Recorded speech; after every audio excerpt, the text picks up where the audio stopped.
Hello again. British Royal Princess Michelle of Kent was in the country earlier this week to launch her new book, A Cheetah's Tale. Lindiwe Sithole caught up with her. Princess Michael of Kent is a member of the British royal family. She's the wife of Queen Elizabeth's first cousin. She's launched her third book called A Cheetah's Tale, focusing on her life, her travels she took through Africa during the 1960s, and how she fell in love with cheetahs and the wildlife. Princess Michael, it's such an honor to meet you, I have to say. I don't think I've met a British royal in my life.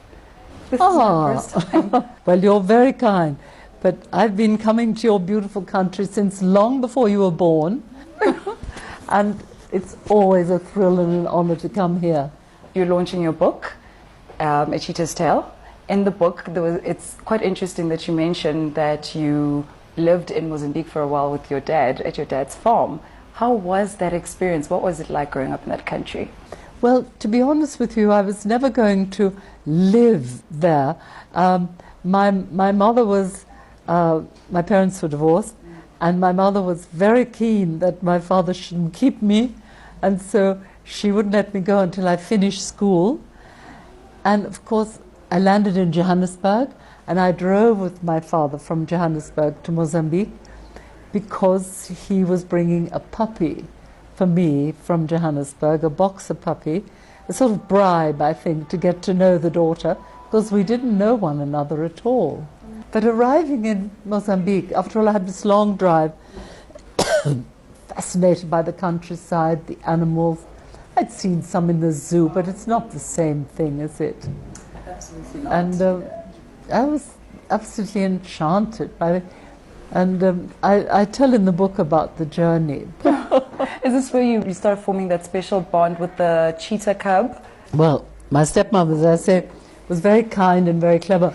And she thought it would be good for me to bond with my father, so that knowing how good he was in the bush, and he knew so much about animals that had been his life in Europe and then in Africa, so that we should go on safari together. And so we did. And that was my first seeing animals in Africa, and that was remarkable. But then when we came back, we hadn't been back very long, when a chief of a village on his land came to say, "Boss, will you shoot a cheetah that's been taking children from the village?" And my father said, "Well, cheetahs don't eat humans. They don't eat humans." "Well, this one's had a leg caught in a trap and can't hunt." So it has. So he went with his two African hunters. You see, we had tsetse fly there, which meant no domestic cattle at the time. So we hunted game, so for food. So we had two African hunters who shot small game for our food. And he went with these two African hunters and me, because cheetahs, as I'm sure you know, they hunt early in the morning and in the evening. So this was evening, so if it was going hunting for a baby, this would be the time. So we went and waited outside the village, and sure enough, this cheetah appeared, dragging a hind leg. And so my father said, "This animal can't live, it can't hunt for itself." And he shot it. And though my first sight of a cheetah, which I've worshipped cheetahs all my life, is a dead one. And when we turned the body over, we saw she was lactating. She had cubs. But she was so thin, we couldn't believe that she had any cubs. But our two African hunters, they found her lair, and they found one little cub. Tiny, fitted into the palm of my hand. Cheetah cubs are very small, very, very small. Fitted in the palm of my hand. My father said, "Right, that'll keep you busy on your gap year." It wasn't called a gap year then, but it was my gap year between school and university. And so that's how it began. And how that little thing lived is nothing short of a miracle. But with the help of my stepmother and our local vet, who was a charmer, wonderful man, who really knew about the cats, and a lot of luck.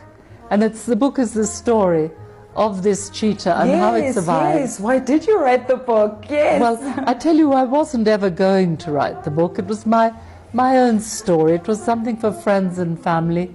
It was something very precious to me, very dear to me.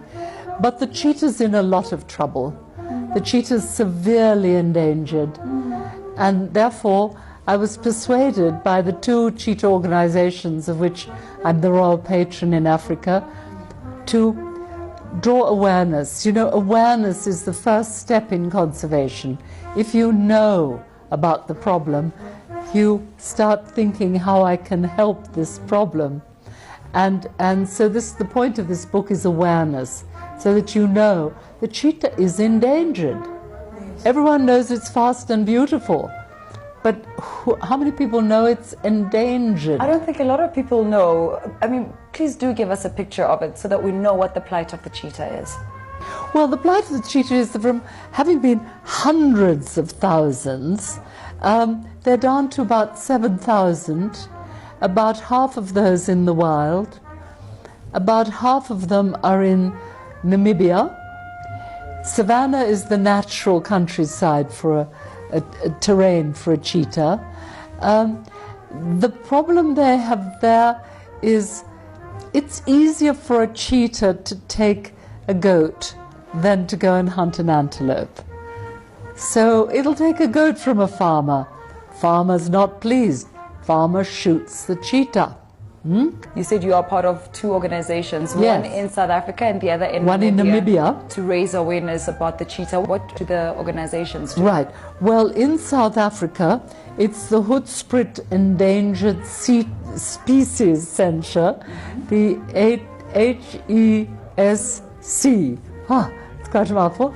And that's up in the north at Hoedspruit, which has relatively little rainfall and therefore not much in the way of farming. And we've been releasing cheetahs there. We breed there. Now, cheetahs don't breed in captivity. It's another thing that makes it harder when people have cheetahs in zoos or in establishments. They don't breed in captivity. It's finding places to release that are safe, because we've had an explosion of lion population. Lions will kill cheetahs. So I'm looking for places to release cheetahs. And, you know, there are places in other countries, but we have to go through a lot of paperwork. The other place in Namibia is Dr. Laurie Marker, who's very known, who doesn't breed. In Namibia, not the law to breed there, but she takes in orphans because the farmers shooting cheetahs that attack their young create orphans, they bring orphans, and she will get them back into the wild, you know. So there's a lot to do for cheetahs, but we need more cheetahs. We're down to so few, and they should be in the wild. They should be running.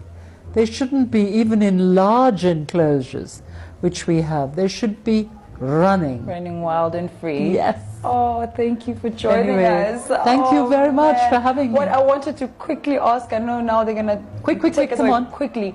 Finally, we all want to know, and we're also excited. Are you looking forward to the royal wedding? And what would you be looking like? What would you be wearing? I have to tell you, there are few royal weddings coming up, and I can't tell you more than that.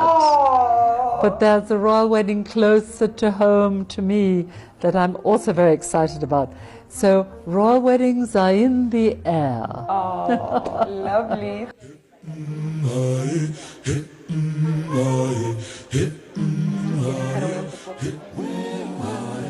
All right, what a beautiful interview and quite informative as well. And I must quickly apologize. I did call the royal Princess Michelle as opposed to Princess Michael. You learn something new every day. I beg your pardon, darling. And speaking of darlings, in the house we have Warda standing by with the latest sports update. Warda, what's happening?